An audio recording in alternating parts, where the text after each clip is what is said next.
Ms. Carolette Carroll is the UNHCR Deputy Regional Representative for the USA and the Caribbean, and she'll be here with us speaking on statelessness and the SDGs in the Caribbean region. So right into our first question, can you just share with us a bit about what is statelessness, how it's relevant to the region, and what factors may be causing it in the Caribbean? Absolutely. So statelessness is a not so well-known phenomenon, but it's a phenomenon that is very pertinent in this region as it is all over the world. We have estimated that over 10 million persons are currently stateless in the world, and that is an underestimation because there's a lot more that we still need to know about the phenomenon. And it's practically when a person finds himself in a situation where he practically is not a national of any country. So it's quite a difficult place to be in for a person.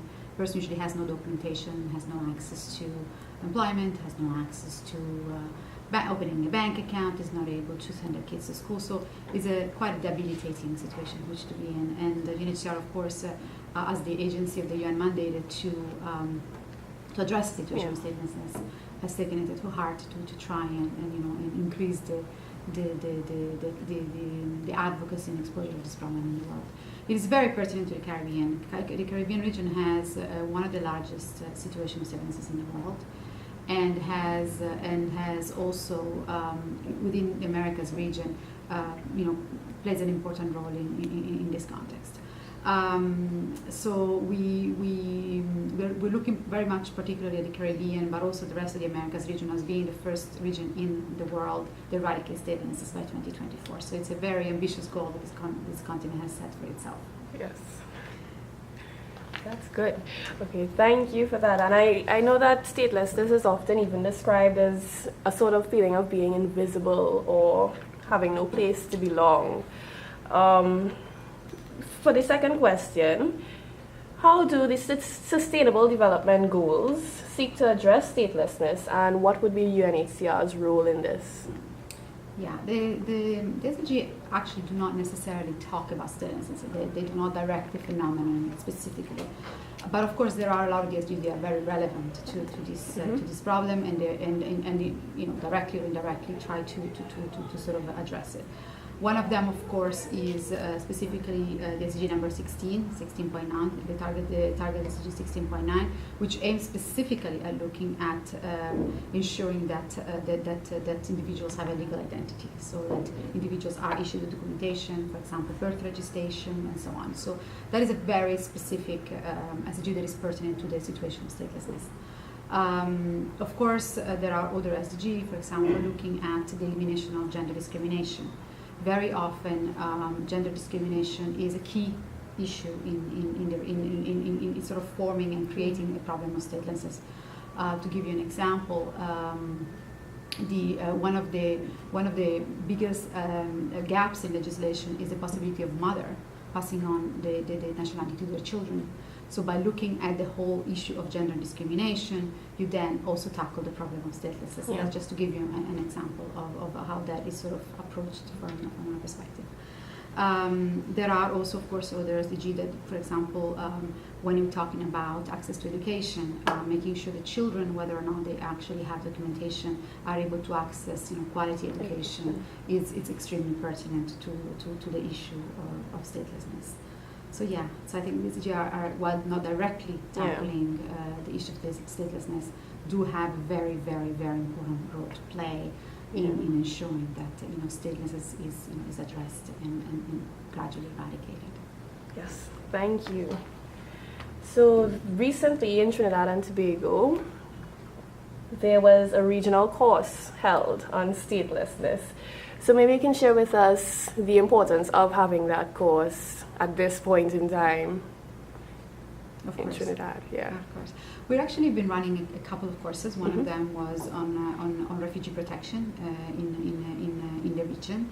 Has brought together governments from all over the Americas, from South Central and North America, and of course all the countries and territories of the Caribbean. So it was a very important opportunity to have a dialogue on refugee protection issues with countries of the region. And in addition to that, the same participating countries have now the opportunity to also learn about the statelessness, generally speaking, but also to share their experiences, their challenges when it comes to addressing statelessness. So it's very much an opportunity to exchange views, looking at good practices, and making sure that future practices are very much informed by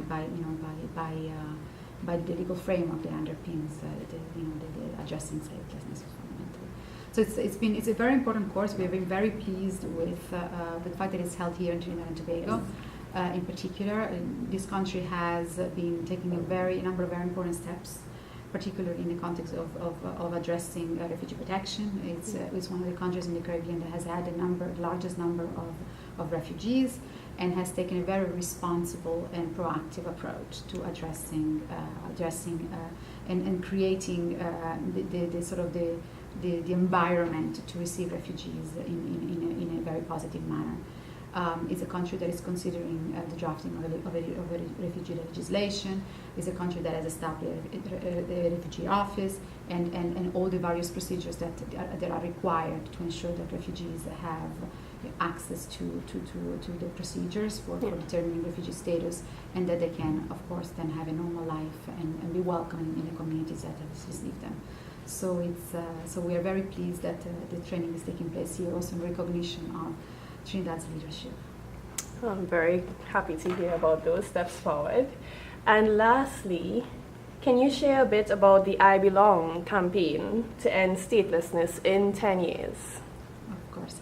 So the I Belong campaign is one of the tools that UNHCR has at its disposal, particularly in this reason, to try and raise the profile of statelessness in the world. And it is it's been a campaign that aspires to eradicate statelessness by 2024, and that, of course, places this particular continent in a very important position. We consider that this continent is able to eradicate statelessness as the first region in the world, and our former High Commissioner was very convinced that this was possible here in the Americas. And it is so because it is a region that, as I said, has an important statelessness situation, but one that can be addressed. It is also so because very often addressing statelessness is a matter of taking measures that are not particularly complicated to take. And through this campaign, we really believe that we can encourage countries to really look at statelessness in a serious manner, in a manner that can be addressed. And of course, we do so very much in partnership with the civil society. We have been working very closely with the Americas Network for the Eradication of Statelessness, who has been an important partner for us in this regard. So we really hope that the campaign will serve as an encouragement to the world to eradicate statelessness.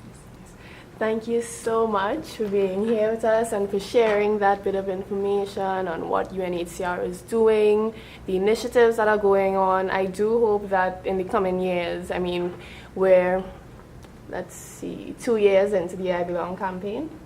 So I do hope that progress continues to be very, very fruitful, and by 2024, it's eradicated. Let's all hope so. Yes. Thank you so much.